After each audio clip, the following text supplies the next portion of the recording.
Hey, what's up guys? So in this video we will see how to clone apps on the Poco C51. Now to do that, just open the settings app on your smartphone and from here just scroll down and tap on apps. Now from here just tap on dual apps and tap on create. Now from here just enable the toggle for the apps which you want to create a clone of. Just like that. Now just wait for a few seconds for your smartphone to create the clone of the app which you have selected. Just like that.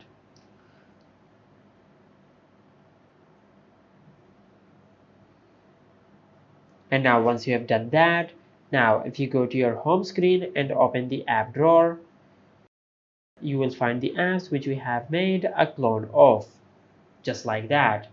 And as you can see, the cloned version has an icon at the bottom left corner to indicate that this is the cloned version of the original app.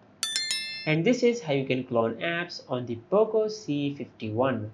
If you found this video helpful, please like the video and subscribe to our channel and hit the bell icon to get notified when we upload a new video.